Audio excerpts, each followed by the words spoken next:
Wiki, best choice for millennials. Assalamualaikum warahmatullahi wabarakatuh. Salam sejahtera buat Bapak Ibu penilai Cerdos gelombang pertama tahun 2025. Alhamdulillah, bersyukur kepada Allah Subhanahu wa taala atas karunia dan rahmatnya, kita masih diberi nikmat yang tiada tara. Berselawat kepada Nabi Muhammad sallallahu alaihi wasallam dengan mengucapkan Allahumma sholli ala sayyidina Muhammad wa ala ali sayyidina Muhammad.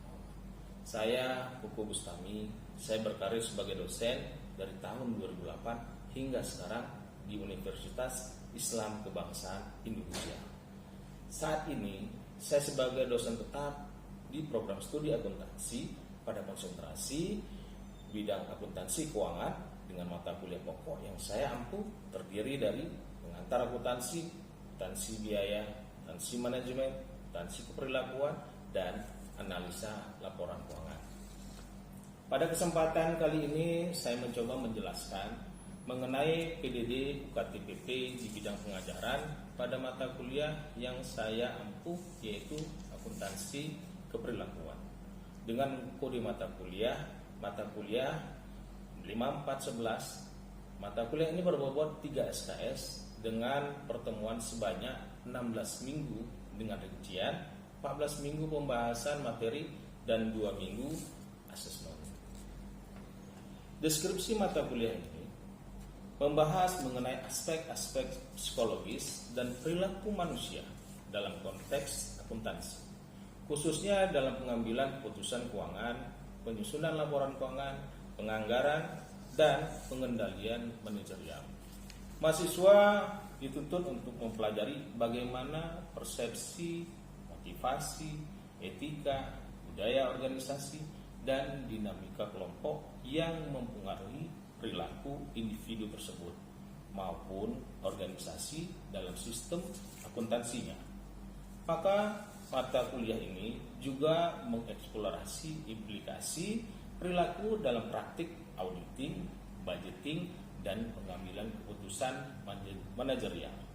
Mata kuliah ini juga merupakan mata kuliah wajib prodi yang harus diambil oleh mahasiswa pada semester 3, di mana sebelum mata kuliah ini diambil, mahasiswa terlebih dahulu lulus di mata kuliah pengantar akuntansi, akuntansi biaya, akuntansi manajemen, dan akuntansi keuangan 1 dan 2. Nah, untuk mengampuh mata kuliah akuntansi keperilakuan, saya mengacu pada RPS yang saya tuangkan dalam CPL, CPNK, dan sub CPNK yang telah disahkan oleh Ketua Prodi Bidang Akuntansi. Sejalan dengan kurikulum pada program studi akuntansi yang berbasis outcome based education, maka dari itu metode pembelajaran pada mata kuliah ini menggunakan case based learning dan project based learning. Dengan menggabungkan pembelajaran dengan metode project based learning dan case based learning untuk mengkaji konsep teorinya dan studi kasus dalam menangani berbagai isu dan permasalahan yang terkait pada mata kuliah ini yang saya ajarkan, sehingga pembelajaran bersifat student-centered learning. Case-based learning, metode pembelajaran dengan pemberian sebuah kasus yang menggambarkan detail dari situasi dunia nyata yang kompleks. Mahasiswa belajar menyelesaikan masalah tersebut dengan beberapa alternatif solusi, baik secara individu maupun kolaboratif, seperti kajian mereview jurnal yang bereputasi nasional dan juga internasional. Sedangkan project based learning, pembelajaran yang berbasis proyek, yang merupakan metode belajar untuk menggali permasalahan nyata dalam sebuah proyek sebagai langkah awal dan mengintegrasikan pengetahuan baru berdasarkan pengalamannya dalam beraktivitas secara nyata, seperti membuat proyek penelitian sebagai pilot project yang dituangkan dalam proposal penelitian dan juga hasil. Nah, agar perkuliahan ini dapat berjalan secara efektif, saya menggunakan pendekatan DEI, Delivery, Interaktif, dan Assessment. Delivery yang saya lakukan adalah dengan penyampaian bahan melalui tayangan PowerPoint video pembelajaran, modul, artikel, buku, referensi, baik secara luring dan daring melalui LMS. Sedangkan interaktif yang saya lakukan melalui diskusi di kelas maupun berbasis teks melalui e-learning, grup WA, dan video conference. Selanjutnya, asesmen yang saya lakukan melalui kehadiran saya lakukan secara objektif dan dengan penilaian kehadiran 15%, sikap 10%, tugas dan kuis 25%, UTS 20%, dan UAS 30%. Akhir kata, saya ucapkan banyak terima kasih kepada Bapak Ibu penilai. Semoga yang saya lakukan ini menjadi berkah. Berikut tayangan rekaman video pembelajaran tingkat akuntansi perlakuan saya. Assalamualaikum warahmatullahi wabarakatuh.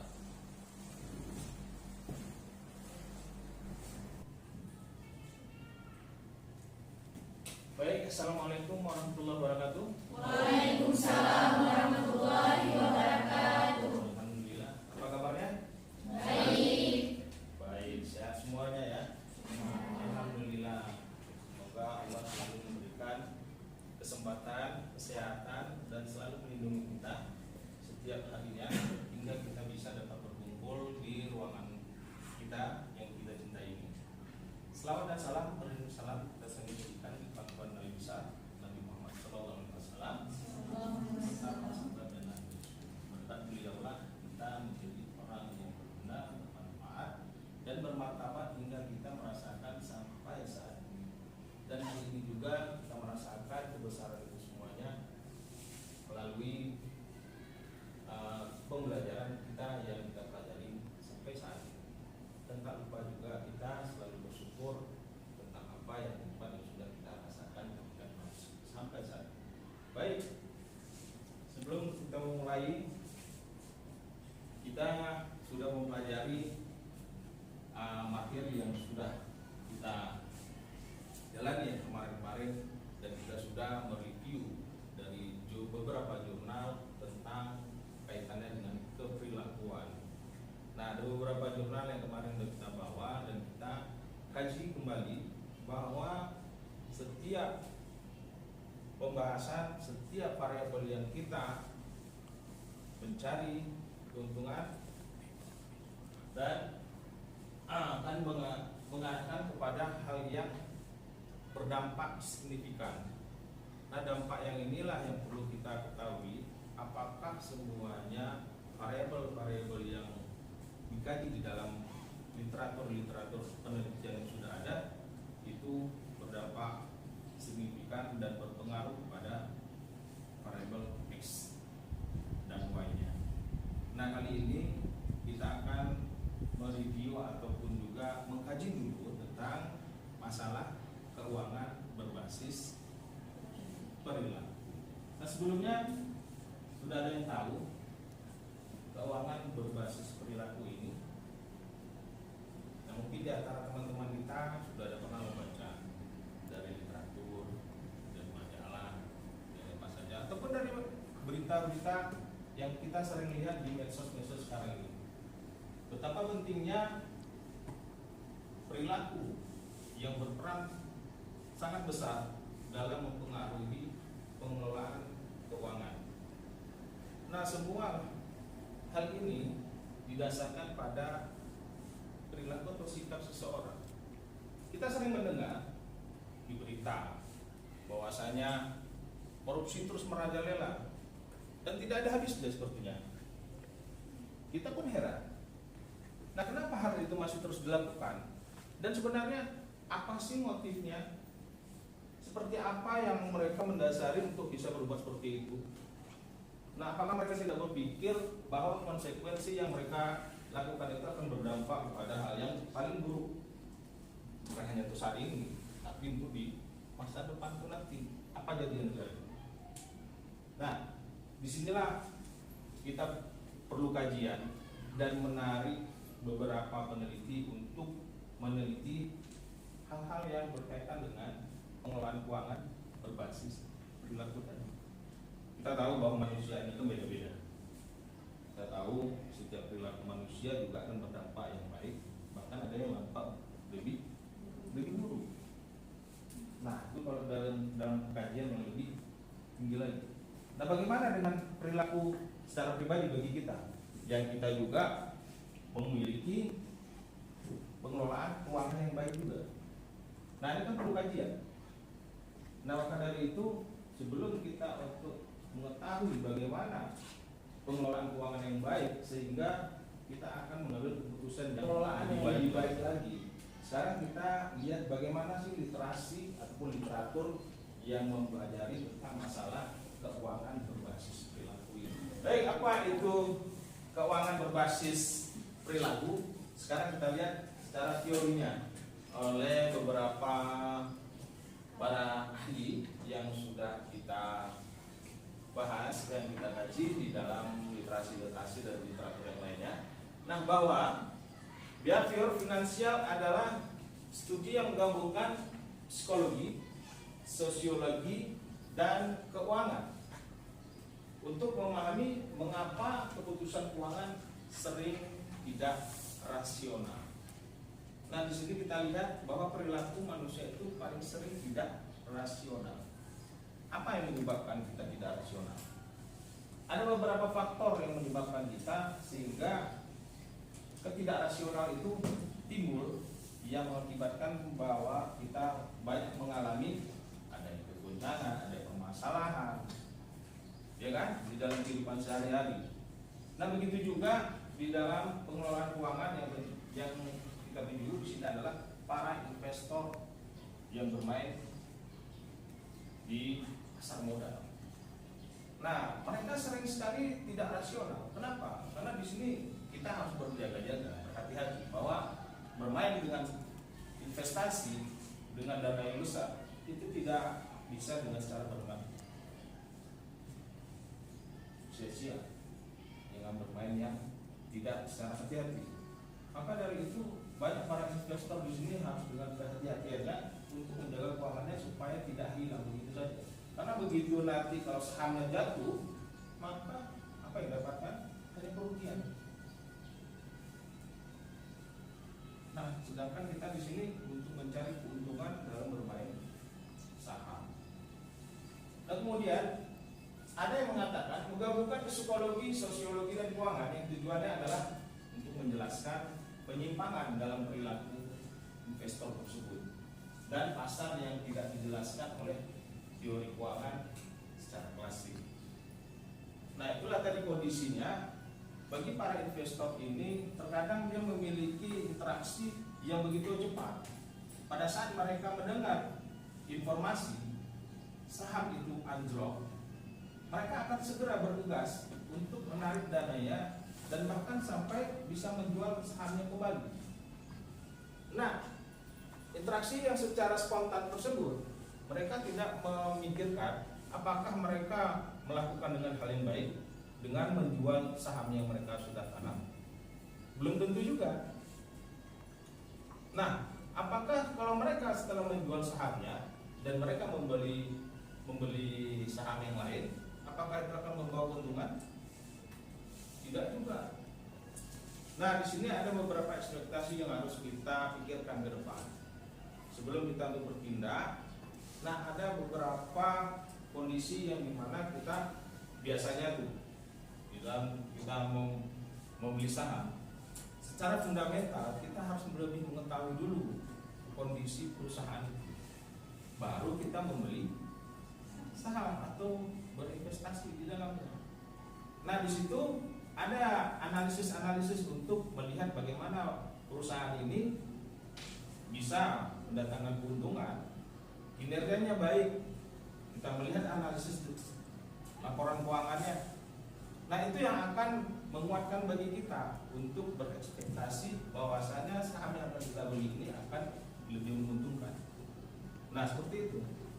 Namun ada juga para investor ataupun katakanlah kita bilang para pemain yang lainnya tidak mau memikirkan secara fundamentalnya, tapi dia bermain secara spontan saja dengan melihat mendapatkan informasi bahwa saham lagi menurun, tiba-tiba saja dia langsung bereaksi.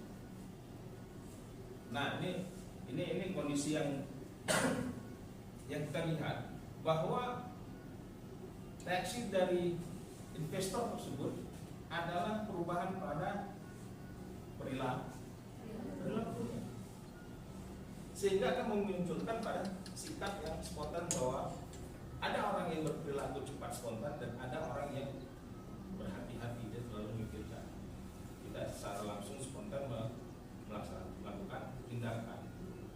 Nah, di sini kita bisa memahami gambaran-gambaran mengenai keuangan berbasis perilaku itu, bahwa setiap tindakan yang mau kita lakukan itu harus dipikirkan terlebih dahulu.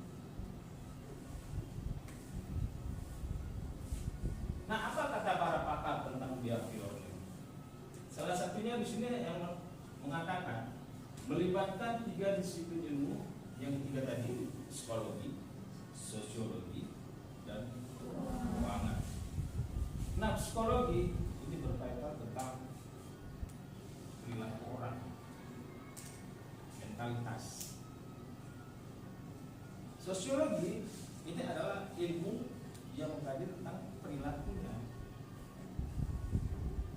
Nah, sementara keuangan ini adalah objek yang kita pelajari untuk mengelola keuangan, baik itu dalam perusahaan maupun secara individu atau secara pribadi. Nah, yang kedua, dia mengatakan fokus pada dampak psikologis terhadap perilaku. Fokus terhadap dampak psikologis adalah perilakunya. Nah, kalau kita bereaksi terlalu cepat secara spontan, apa yang mungkin terjadi misalnya? Tindakan yang gegabah gitu, terburu-buru, kan biasanya seperti itu. Nah, terhadap perilaku pasar dan praktik keuangan. Nah, apalagi berkaitan dengan masalah pasar modal. Nah, di situ semuanya uang terkumpul para investor untuk melakukan jual beli saham. Nah, kita kan nggak akan mau juga kalau uang kita habis sia-sia karena kan harga saham selalu menurun. Apalagi sekarang nih lagi gejolak perang ya. Ya. Nah, mungkin ada dari kita nih yang mau berpikir bagaimana kira-kiranya bagaimana kondisi sekarang Pak tentang pasar saham, sementara dunia lagi perang. Nah, pasti ada dampaknya kan? Nah, mungkin ada yang mau masih itu gambaran dampaknya seperti apa? Mungkin berarti pengetahuan saya Pak, jika sekarang sedang terjadinya perang antara 2 negara atau 3, itu berdampak sekali terhadap saham, akan turunnya saham Pak. Oke, iya. Semua akan berdampak lebih buruk jadinya kalau terjadinya perang. Jangankan yang di sana, kita sendiri juga merasakan dampaknya. Ya, paling tidak kita merasakan semua ekonomi dunia ini akan goncang. Di Indonesia apalagi, semua harga barang juga akan naik. Semua naik, harga emas naik, harga sembako naik, bahkan sampai harga transportasi juga naik. Nah, kalau begitu akan berdampak lebih besar lagi pada sektor industri, di mana sektor industri itu adalah tujuannya untuk menciptakan barang, memproduksi. Kalau semuanya harga barang itu mahal, maka nanti produk yang dihasilkan juga bakal mahal, akan meningkat. Nah, bagaimana dengan kita? Apakah kita ada kemampuan untuk membelinya? Apakah dengan berakhirnya perang itu nanti akan memulihkan kondisi kita seperti semula? Belum tentu. Ada proses di dalamnya. Mungkin bisa, tapi membutuhkan waktu yang lama. Ya. Nah, baik, kembali lagi kita sini. Menurut Jordan menjelaskan peran bias kognitif terhadap keputusan dan harga pasar. Bias ini mengatakan ada kondisi yang berlawan, ya, ada kondisi yang sentimen di dalamnya terhadap reaksi dari informasi dari data untuk menganalisa pasar saham. Nah, jadi akan membuahkan sebuah keputusan reaksi yang begitu cepat.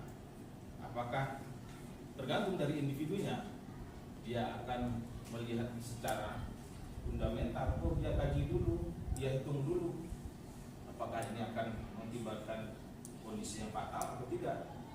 Nah, atau secara spontan dia harus melakukan tindakan. Baik, sebelum kita lanjut, ada yang mau bertanya dan teman-teman kita sini? Apakah interaksi data dan informasi yang didapatkan dapat mempengaruhi secara langsung terhadap perilaku manusia? Ya, semuanya dapat berpengaruh. Apalagi masalah perilaku ini bisa nggak berpengaruh pada yang lainnya? Bisa saja. Kita di sini bukan hanya membahas masalah bagaimana orang membeli saham atau menjual saham.